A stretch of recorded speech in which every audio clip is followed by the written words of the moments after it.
ibu dihina, dicaci, dimaki, diledek, dipitnah, ilmuwan atuh.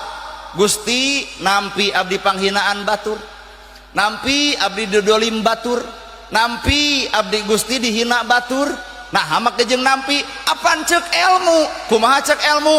Mun ibu ngahina batur artina ibu nawarkeun kahadean ka batur, dosa si itu geus siap ditarima ku ibu. Leres Pak. Lamun ibu ngahina batur, ibu teh seolah-olah kahadean ibu siap dibikeun ka ditu, gorengna itu siap dicokot ku ibu. Pan boloho jelema kitu teh.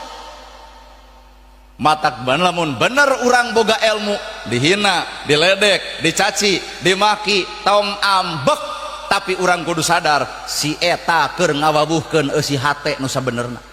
Diuk bareng, dahar bareng, ngaroko bareng, tapi di satu kangen ngomongkeun urang geus bapa teu kudu amek, berarti si eta keur ngawabuhkeun eusi hate nu sabenerna.